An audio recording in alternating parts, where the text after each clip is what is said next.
On parle régulièrement de nos jours de l'importance du mental chez les athlètes de haut niveau pour réaliser des exploits sportifs. Je m'appelle Sébastien Bruno-Durand, je suis préparateur mental et à l'initiative de ce podcast, parlons de votre mental. Mon objectif est d'aller à la rencontre d'athlètes, mais aussi d'artistes, de chefs d'entreprise, de managers, d'étudiants et diverses professions pour les interroger sur les ressources psychologiques qu'ils utilisent au quotidien pour être performants dans leurs projets et bien dans leur basket tout au long de l'année. Vous pourrez découvrir des invités qui nous parleront de leur parcours, de leur définition du mental, des ressources psychologiques qu'ils utilisent pour développer confiance, motivation, détermination, gestion des émotions et des échecs et surtout leur capacité à rebondir, toujours aller plus haut, plus loin en restant positif. À votre tour, vous pourrez expérimenter leurs recettes dans votre quotidien pour booster votre mental. Allez, c'est parti, parlons de votre mental avec notre invité du jour.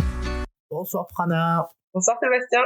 Très content de pouvoir te recevoir sur le podcast Parlons de votre mental ce soir. Et je te remercie d'avoir répondu présente. Je vais te demander de te présenter.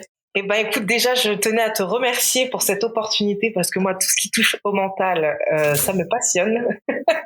Alors je m'appelle Prana, je suis une ancienne gymnaste rythmique reconvertie dans la pole dance, mais maintenant je suis retraitée de pole dance et là actuellement je suis coach en souplesse du corps et de l'esprit, c'est-à-dire que je suis en fait préparatrice mentale et j'ai continué en fait dans ma spécificité qui était la souplesse grâce à la gymnastique rythmique.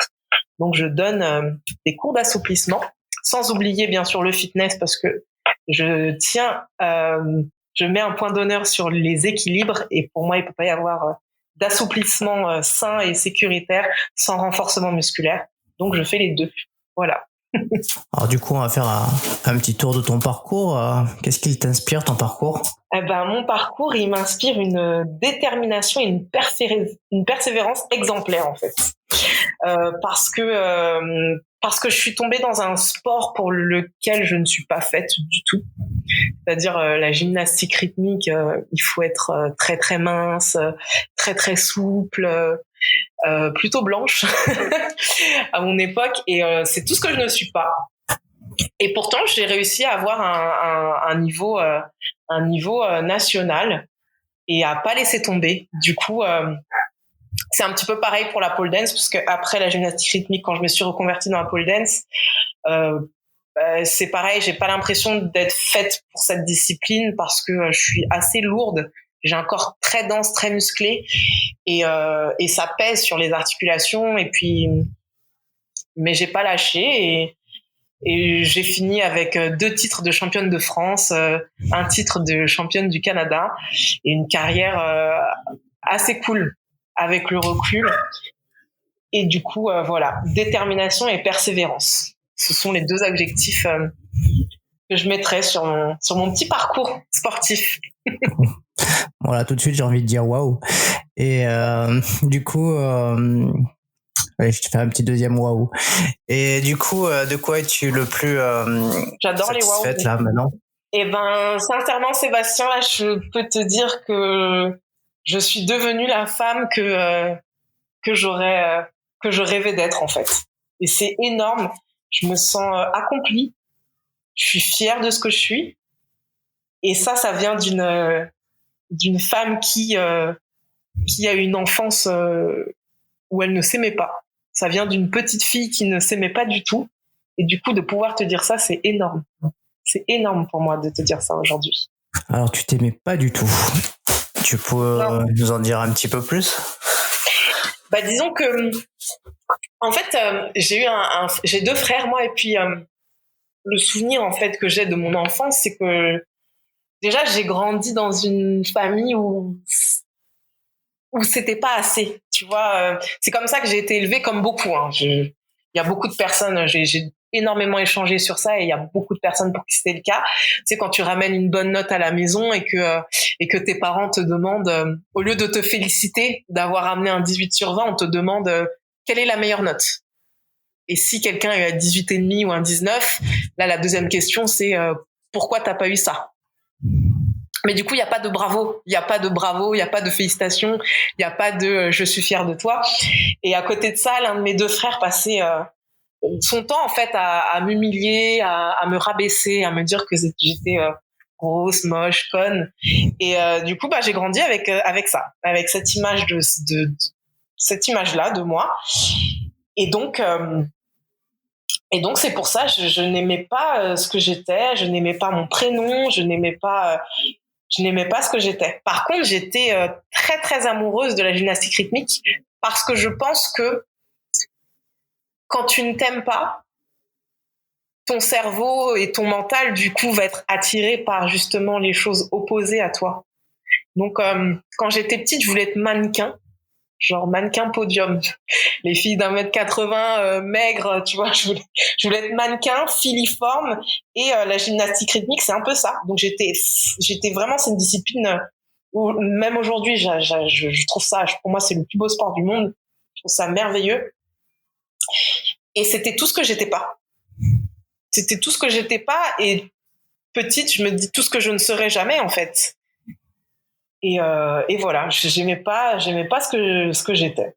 Et puis, en plus, je suis une fille des années 80. Quand t'es années 80, il y avait le racisme, tout ça. Enfin, ouais, non. Ouais, j'aimais pas ce que j'étais. J'aimais pas mon prénom, j'aimais pas mon enveloppe, j'aimais pas grand chose de moi, en fait. Par contre, j'aimais mon sport. J'aimais mes amis, j'aimais les activités, mais j'aimais pas ma personne. Avec tout ce parcours, est-ce que aujourd'hui, si je te dis la phrase rendre possible l'impossible, est-ce que tu penses avoir du coup rendu possible tes impossibles? Eh ben, je pense en être l'exemple, l'incarnation même, justement de par une pratique de 15 ans de gymnastique rythmique, de par The Island. Je sais pas si tu connais l'émission d'M6, The Island. Ouais, ça me dit quelque chose. Sur une île déserte. Je l'ai fait. J'ai fait The Island alors même que je suis une fille de la ville qui, à l'époque, disait qu'elle n'aimait pas la nature. Et j'ai fait The Island de mon propre chef, de mon plein gré. Donc c'est énorme. Je suis devenue maman, je suis maman solo. C'est incroyable en fait ce que je vis. Donc effectivement, cette expression-là, je l'incarne. Je rends possible l'impossible. Et c'est magnifique. Bon, avec tout ça, du coup, je suppose que le mot mental, ça te parle? Ah j'adore. Alors c'est quoi pour toi le mental? J'adore.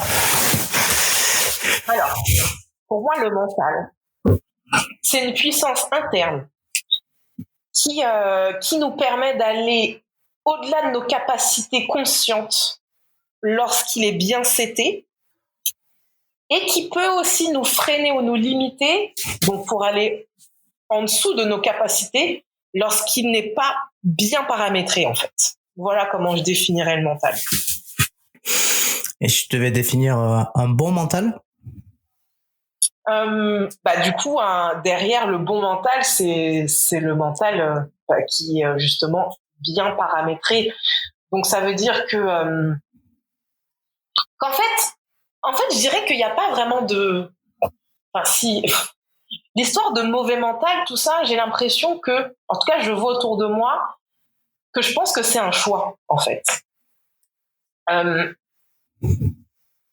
veut pas y croire parce que ça nous permet de rester dans sa zone de confort et de se dédouaner, en fait, d'avoir des résultats médiocres.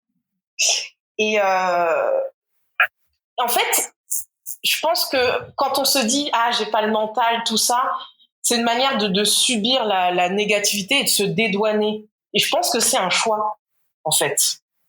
Voilà. Je pense c'est un choix. Inconscient, hein, mais c'est un choix. Ok. Alors, apparemment, ça n'a pas été ton choix. Donc, ça, c'est la première bonne nouvelle.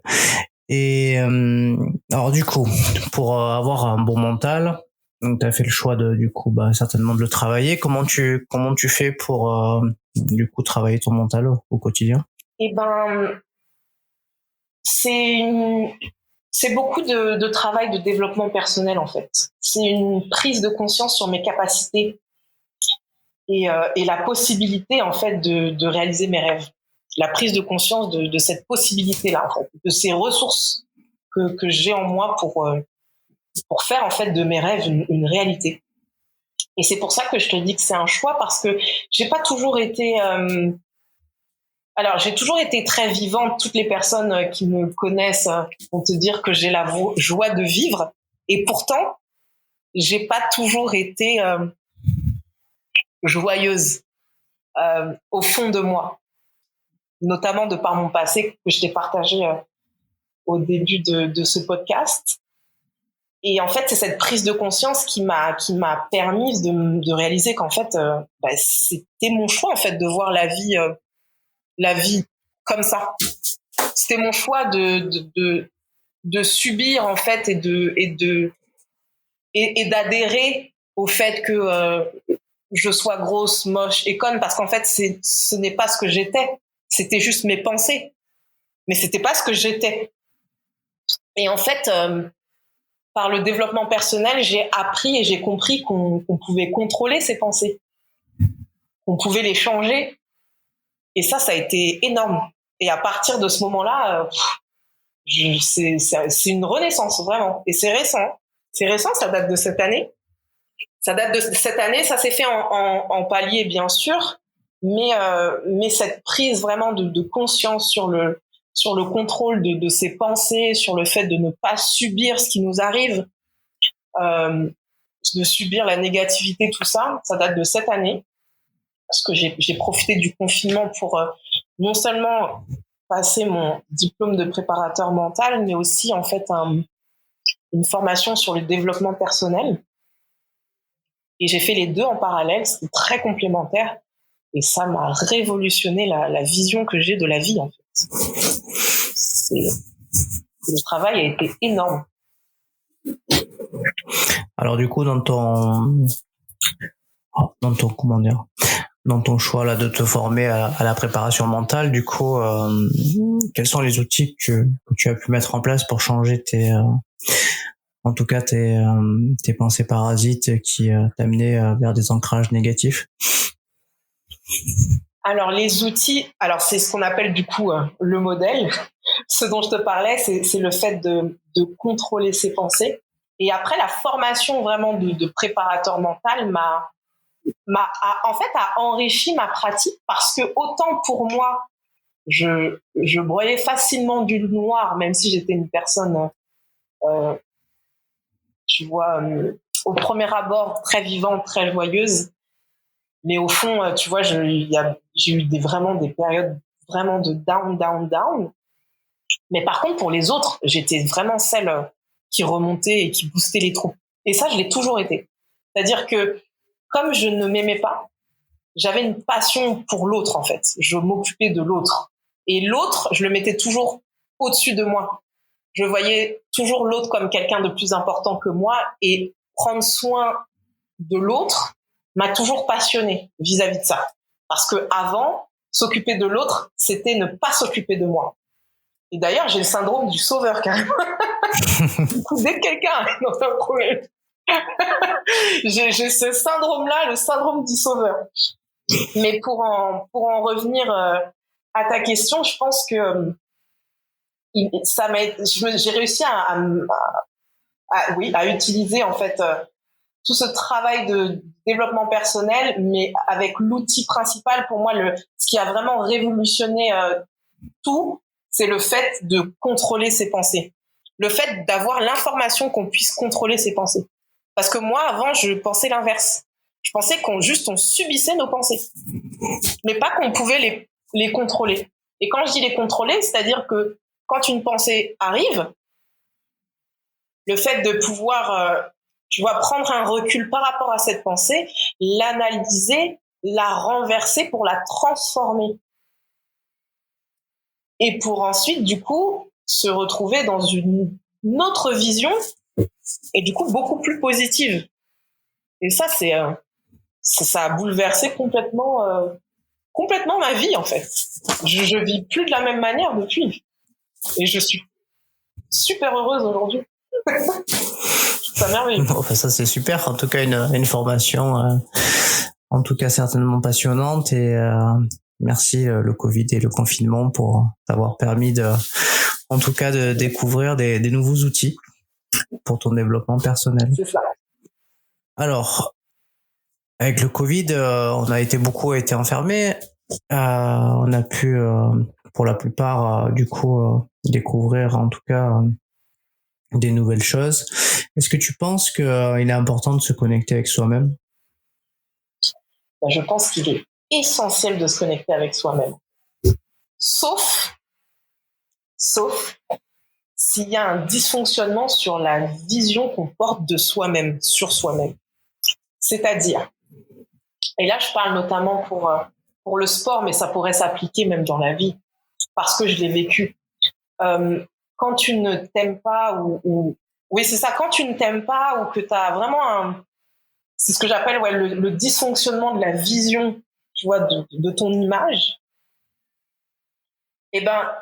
des fois, une déconnexion peut permettre un résultat positif, en fait. C'est-à-dire que, je te prends l'exemple, quand on dit la rage de vaincre, des choses comme ça. Avoir la rage, c'est pas un sentiment positif en soi. Tu peux gagner un combat, une compétition par rage, par haine, tu vois, où vraiment tu te déconnectes de toi et tu peux aller vers ce résultat à un moment T. Alors, je pense pas que ce soit sain et je pense pas que ça puisse être périn, mais par contre, pour un moment T et pour atteindre un résultat à un moment T, je pense que cette déconnexion peut être possible dans ce cas de figure-là. Donc alors je résume la réponse parce que du coup on s'embrouille un peu. Je pense que donc être connecté avec soi-même c'est essentiel, sauf dans le cas de figure où t'as un problème avec toi-même. Et dans ces cas-là, il faudrait se déconnecter pour pouvoir atteindre un résultat, pour pouvoir faire une performance en fait. Ok, je vois. C'est un concept intéressant. En tout cas, c'est ce que tu veux nous dire, c'est se déconnecter de nos ancrages négatifs pour aller voir ailleurs, quoi. C'est ça. Exactement. Parce que je pense que après, c'est jamais trop tard pour se reconnecter avec soi-même et que au final, c'est essentiel la connexion avec soi-même pour être bien avec soi-même. Celle-là, elle est essentielle. Mais pour ce qui est du mental et aller chercher une performance, parce que là je parlais notamment du sport, mais ça peut être aussi dans l'entreprise ou quelque chose comme ça. Ça peut être une performance professionnelle dans une entreprise. À un moment T, la déconnexion peut être intéressante et peut te permettre d'aller chercher plus loin et de pas justement subir ce négatif que tu pourrais ressentir en étant connecté avec toi-même, en fait. Je vois. Alors, on va passer à une thématique certainement qui va te parler, c'est la confiance en soi. Alors, la question, elle est toute simple. Donc, avec tout ce que tu as pu nous dire, comment du coup tu as réussi à construire une confiance en toi? Je vais te dire que la prise de conscience, c'est par l'écoute des autres, que c'est grâce aux autres. C'est-à-dire que je vais développer parce que on entend souvent des expressions on est seul, on meurt seul, ou on s'en fiche du regard des autres, ou des trucs comme ça. Mais en fait, j'en parlais tout à l'heure justement avec une copine. En fait, on n'est rien sans les autres. On dépend forcément des autres. Et quand je dis ça, c'est que déjà, on ne naît pas seul. On naît en provenant du corps de quelqu'un d'autre déjà. Ensuite, on est éduqué et influencé et en communication avec les autres. Et quand je dis les autres, ça peut être notamment des êtres humains, mais ça peut être aussi des animaux, ce qui nous entoure, des plantes. Forcément, en fait, toute notre vie, elle est construite par rapport aux autres. Notre force, elle provient souvent de nos blessures, et tout ça, en fait, ça provient souvent des autres. Et aujourd'hui, ma prise de conscience à moi, elle s'est faite grâce aux autres. Rien que suivre les formations, ce sont des formations qui sont produites et générées par d'autres personnes. Et c'est pour ça que je suis très reconnaissante du monde qui m'entoure, des autres, mais je suis consciente que notre bonheur ne dépend pas des autres. C'est-à-dire que les autres ne doivent pas être le déterminant de notre bonheur et de notre malheur, mais un moyen. C'est un moyen d'atteindre justement notre bonheur et nous reconnecter avec nous-mêmes, etc. Mais en tout cas, pour moi, cette prise de conscience-là, elle s'est faite grâce aux autres, tout simplement, à la richesse que les autres m'apportent. Et quand moi, je passais mon temps à ne pas m'aimer, j'ai eu des personnes qui m'ont aimé. Et en fait, ces personnes-là qui te disent que tu es exceptionnel, qui te partagent leurs sentiments et leur vision de toi, qui est opposée à ta propre vision. Un jour, j'ai décidé de les entendre, puis de les écouter, puis d'y croire, puis de croire en leur discours, et ainsi de suite, jusqu'à être aujourd'hui à pouvoir te dire que j'aime la femme que je suis. Si j'aime la femme que je suis, c'est grâce aux autres et grâce à l'amour que les autres ont pu me porter quand moi j'étais occupée à ne pas m'aimer. Ah, c'est intéressant ton approche. Je trouve que tu as une approche déjà très positive. Et du coup, par rapport à ça, j'aimerais savoir comment tu fais pour rester positive au quotidien. Aujourd'hui, le négatif pour moi n'est même plus négatif. C'est-à-dire que le négatif, en fait, je le vois comme quelque chose de positif. Parce que le négatif est en fait une information. Je le prends comme ça. Le négatif est une information. C'est tes pensées qui font que la chose est négative ou pas. La circonstance, elle est toujours neutre.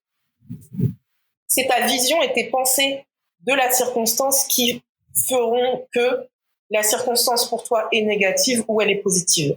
Mais en soi, la circonstance, elle est toujours neutre. Quand tu crois en ce truc-là, que la circonstance est toujours neutre et que ce sont tes pensées qui déterminent si c'est positif et négatif, et que derrière, tu contrôles tes pensées et que donc tu peux transformer ta pensée négative en pensée positive, du coup, le négatif,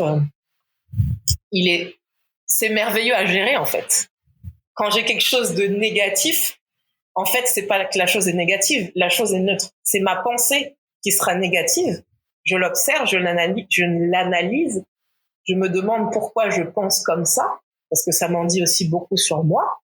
C'est pour ça que j'ai dit tout à l'heure, la négativité est en fait une information, parce que derrière, tu traites en fait l'information.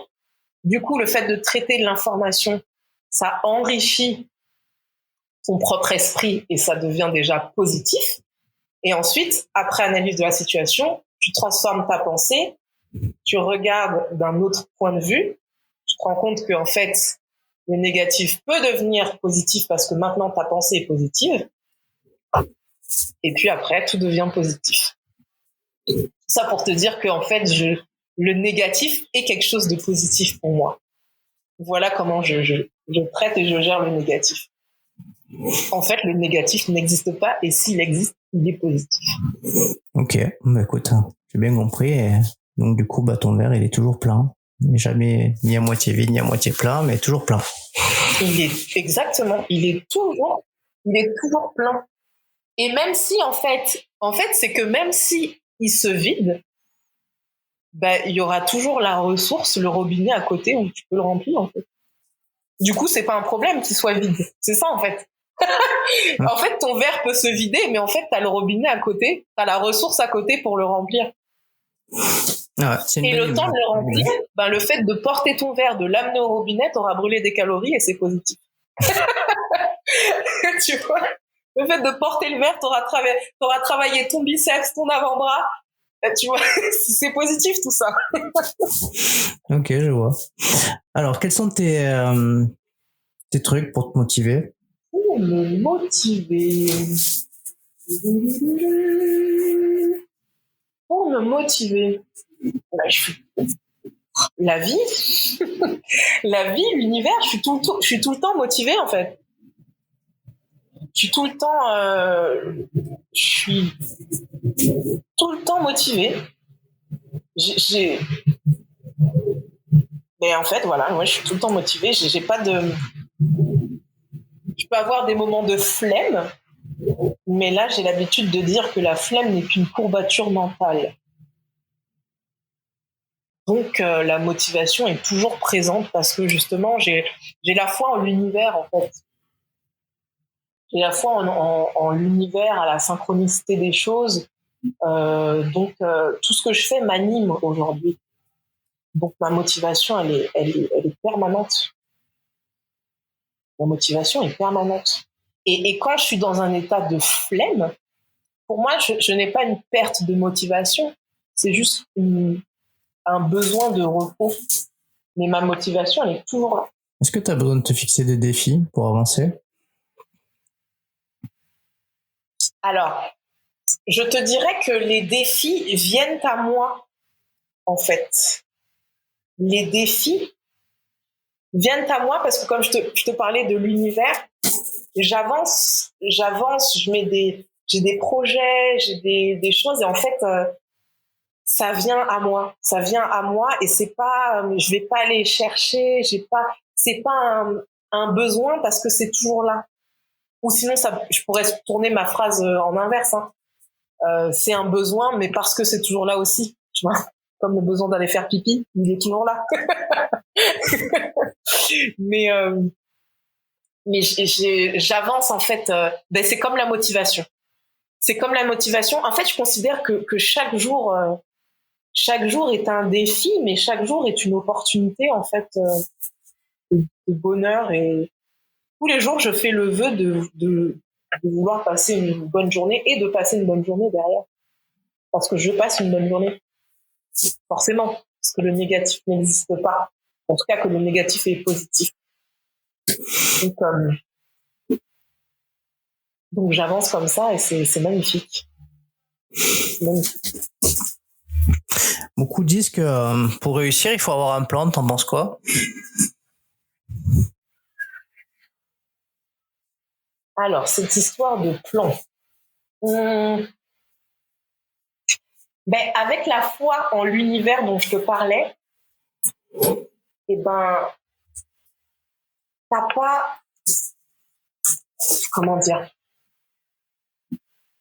En fait, j'ai tellement la foi en l'univers que j'ai pas besoin de plan. Le plan, c'est l'univers qui l'a pour moi et c'est très très bien organisé. Par contre, l'univers va te mettre of course des échéances. Tu peux avoir des objectifs, tout ça. Mais beaucoup, en fait, attendent d'avoir un plan pour agir déjà. Mais tous les jours, en fait, le plan, il s'élabore tous les jours pour moi. Et je trouve ça merveilleux et je le vis merveilleusement bien. Je pense que les choses sont parfaitement organisées et que le timing est toujours parfait. Donc, plan ou pas plan?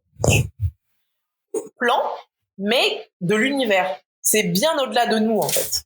Je pense que c'est au-delà de nous. Est-ce qu'il t'arrive de connaître la pression ou le stress? Alors, avant, oui. Avant tout ce travail sur le développement personnel, oh que oui. Oh que oui. Oui.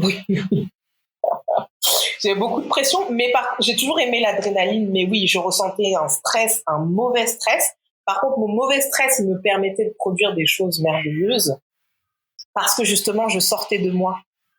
Donc, j'avais cette déconnexion dont on parlait tout à l'heure. C'est comme ça d'ailleurs que j'ai gagné mes deux titres nationaux. Stressée à en pleurer avant d'aller sur scène. Mais une fois sur scène, j'ai une déconnexion, j'ai l'impression de ne plus être en moi. Et là, j'envoie du steak. La meuf envoie du steak. Et après, une fois que la performance est finie, je suis en mode waouh, ok, c'était qui là? Tu vois? Du coup, c'est pour ça que je te parlais de la déconnexion tout à l'heure, parce que je l'ai vécu. Maintenant, aujourd'hui, avec tout le travail de développement personnel, je n'ai plus de stress. Je peux avoir de l'adrénaline, parce qu'en plus, j'aime ça, mais je n'ai plus de stress, parce que le pire qui puisse nous arriver, c'est de ressentir une émotion. C'est ça que j'ai. C'est la phrase que je peux te ressortir de la formation sur le développement personnel. La pire chose qui puisse nous arriver est de ressentir une émotion. C'est tout. Parce que la circonstance est toujours neutre. Et que du coup, tu peux avoir une pensée négative ou une émotion négative qui va amener une pensée négative, parce que si ça peut marcher dans ce sens-là, mais c'est pas grave en fait, parce que ça passe.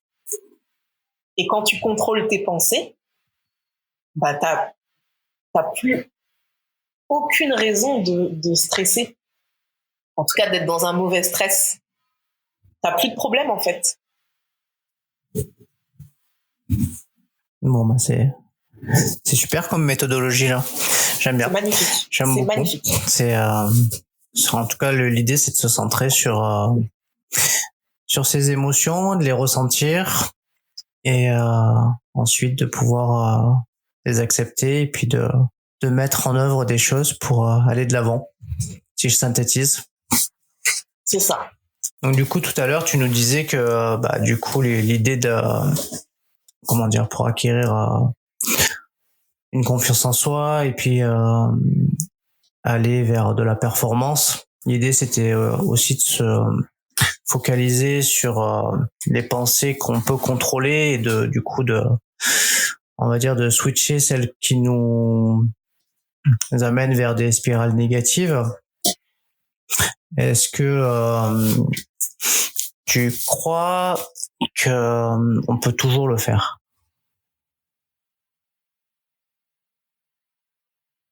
Quand on en est conscient, on peut le faire. En fait, on ne peut pas le faire quand on ne le sait pas. C'est pour ça que, pour moi, ça a été... rien que l'information, tu peux contrôler tes pensées. Cette information, elle a été énorme pour moi.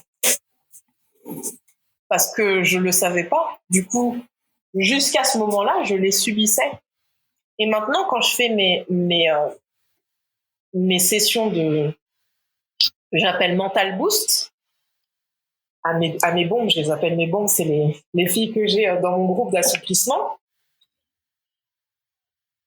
Il y a des filles qui n'ont pas cette information et qui sont, quand je leur dis ça, tu peux ne pas y croire en fait. Ça, tu peux me dire, mais moi, j'y crois pas. En fait, on peut y croire ou on peut pas y croire. Et là, je leur prends comme exemple le Père Noël. J'explique que quand on est petit, on nous dit, voilà, le Père Noël, il va venir, il va te mettre des cadeaux sous le sapin, on est petit.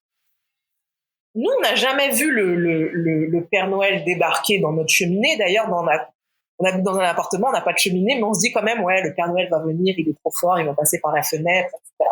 C'est-à-dire, on va créer une histoire, mais parce qu'on y croit, en fait. On y croit. On nous montre le Père Noël à la télé, on sait à quoi il ressemble, tout ça, voilà. On croit au Père Noël.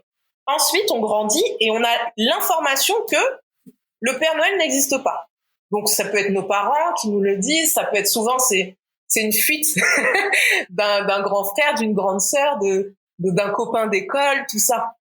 Et là, c'est toi qui décides d'y croire ou pas. Et en général, on n'y croit plus au Père Noël.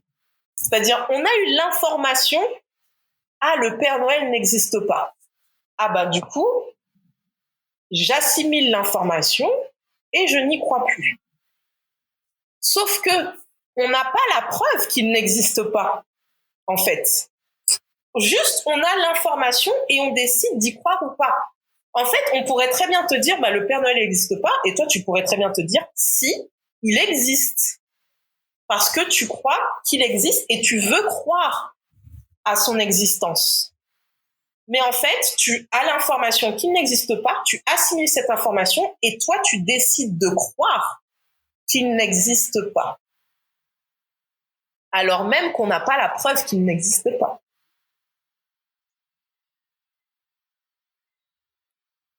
C'est tout ça pour dire que c'est toi qui décides d'y croire ou pas. Tu décides de croire en ce que tu veux ou pas. Et donc, pour revenir à ta question, quand tu n'as pas l'information que tu peux contrôler tes pensées, eh ben forcément, en général, tu crois que, tu sais pas que tu peux les contrôler, donc tu penses que tu les contrôles pas. Quand tu as cette information, là, tu décides d'y croire ou pas, et ensuite d'appliquer ou pas. Après, en général, je prends les exemples des hypnotiseurs de spectacle. Je crois que le grand, c'est Mesmer, il s'appelle, hypnotiseur super connu. Ouais. C'est ça? Ouais. Alors, tu prends Mesmer, et puis même les hypnotiseurs qu'on a, on a tous l'image, tu sais, de la personne allongée entre deux chaises qui reste en planche alors qu'elle est endormie. Tu vois, super solide, et voilà. Quand tu regardes un spectacle d'hypnose, il se passe des choses sous tes yeux et tu décides d'y croire ou pas. Il y a des gens qui vont te dire, moi, j'y crois pas. Alors même que leurs yeux sont en train de voir quelque chose. Tu vois ce que je veux dire? C'est-à-dire qu'ils décident de ne pas croire ce qu'ils voient. Et si je te dis ça, c'est parce qu'il y a des personnes qui disent, je crois que ce que je vois. Et ben, malgré que tu vois une personne qui tombe dans les pommes, qui parle chinois alors que la personne, elle est française, et parce que Mesmer, il a fait un truc qui fait que maintenant la personne parle couramment chinois, et quand elle se réveille, elle ne sait pas qu'elle parle chinois, et c'est incroyable. Et tu te dis, mais ou tu y crois, ou tu te dis, mais c'est truqué, je n'y crois pas. Donc ça veut dire que dans l'exemple du Père Noël, les enfants, quand on dit que le Père Noël n'existe plus, tu décides de croire quelque chose dont tu n'as pas de preuve visible. Et dans l'exemple de l'hypnose, tu décides de ne pas croire quelque chose que tu vois. C'est bien la preuve que nous, en tant qu'êtres humains, on décide ce qu'on veut croire et ce qu'on ne veut pas croire. Donc, je pense que contrôler ses pensées, tout ça, contrôler du coup la négativité, le stress, c'est possible pour toutes les personnes qui croient que c'est possible. Et si cette personne décide de ne pas y croire et qu'elle veut continuer à subir le stress, subir la négativité, subir tous les sentiments négatifs, toute la vie, etc., ben, c'est son choix du coup. Et elle ne pourra pas contrôler. Mais c'est son choix de ne pas contrôler. C'est son choix parce qu'elle décide de ne pas y croire. Voilà. Ok, c'est clair, c'est net. La concentration, est-ce que ça te parle? La concentration, ben oui. On aime le thème de la concentration. Oui, ça me parle. Pour moi, la concentration, ça passe par la visualisation, mais je me rappelle de la définition de la formation de préparateur mental, disait que la concentration, c'était le tunnel duquel on sort lorsqu'on n'est plus sur notre tâche au moment présent. Du coup, pareil, en fait, quand tu es sur ce que tu fais et sur ta tâche au moment présent, tu es focus dessus, bah, c'est dans ta concentration. Tu te concentres. Et donc, si c'est pour une performance, tu peux la visualiser pour être concentré dessus. Donc, tu fermes les yeux, tu t'imagines vraiment faire le mouvement. Mais la concentration, c'est essentiel, en fait, pour réaliser quelque chose à fond, en fait, pour être à fond. Tant qu'en fait, on peut exécuter n'importe quelle tâche, mais si on n'est pas concentré dessus, eh ben, on la fera pas d'une manière optimale, en fait. Que ce soit en termes de temps, et ou en termes de qualité, et ou en termes de quantité. Alors, j'ai une question qui me mord les lèvres, c'est, donc, du coup, tu fais beaucoup de coaching de souplesse. C'est quand même quelque chose qui met, moi, en fait, je suis un peu raide, donc du coup, si je me mets à faire de la souplesse, mine de rien, ça tire. Donc je le vois juste quand je fais du Muay Thai à la fin de la séance. Donc ça, c'est douloureux. Est-ce que tu penses que pour apprendre à supporter il faut savoir supporter la douleur pour progresser? Ben, alors, c'est marrant parce que j'ai beaucoup de personnes, que je rencontre, autour de moi, en fait. Pas des personnes qui prennent déjà mon cours, mais tu vois, des personnes, dans la rue ou des choses comme ça. Quand je dis ce que je fais, elles me disent, ah, mais ça fait mal, j'aimerais bien, mais en fait, on me parle de souffrance. Comme là, tu viens de me dire, faut souffrir pour pouvoir progresser. Et ben, là, je réponds que c'est toi qui décides de mettre la sensation que tu ressens dans la case souffrance. C'est toi, en fait, qui le décide. À la base, ce n'est qu'une sensation. En fait, l'assouplissement, quand tu dis que t'es raide, alors je ne t'ai pas vu, hein, Sébastien, je sais pas quel est ton niveau de souplesse. Mais déjà, si un jour tu comptes t'assouplir, pour moi, t'es pas raide. Parce que déjà, rien que d'avoir cette volonté de gagner en souplesse, pour moi, déjà, t'es souple d'esprit. Déjà. Ensuite, la souplesse d'esprit va améliorer et va permettre une souplesse de corps dans de bonnes conditions. Mais quand quelqu'un me dit, par exemple, oui, je suis raide parce que j'ai pas mon grand écart, je réponds à la personne, mais en fait, ton grand écart, tu l'as. C'est juste que il n'est pas à 180 degrés. C'est une histoire d'amplitude. Tout ça pour te dire, Sébastien, que si tu te mets à la souplesse, quand tu vas te mettre à la souplesse, à faire une séance d'assouplissement, eh ben, selon ton amplitude, tu seras pas dans la souffrance. Tu vois ce que je veux dire? Tu sais, t'as des seuils, en fait. Et puis, si tu penses que tu dois rester dans une posture, si t'es vraiment dans la souffrance, ton corps, enfin, ton cerveau, en fait, ne te laissera pas dans cette posture. Si t'es vraiment dans la souffrance. Par instinct de survie, on ne te laissera pas. Ton mental, ton cerveau ne te laissera pas dans la vraie souffrance. La vraie souffrance, c'est la souffrance de la blessure, en fait. Parce que la blessure, c'est une information. Quand tu te blesses, je pense que tu le sais, c'est en fait une information. Une information que ton corps et que ton cerveau t'envoie pour te dire là, c'est pas adéquat. Ça, c'est de la souffrance. Avant d'être dans la blessure, tu peux avoir quelques avertissements. C'est-à-dire quand ça tiraille de manière, je vais dire négativement, parce que aller au-delà, ça craquerait. Mais sinon, cette sensation qui est inconnue et qui peut ne pas être agréable pour beaucoup de personnes et qui souvent le devient d'ailleurs. Mais quand tu commences, souvent c'est très désagréable, mais c'est désagréable. Pourquoi? Parce que t'as pas l'habitude de faire ça et que donc tu sors de ta zone de confort. Mais ton mental, il veut quoi?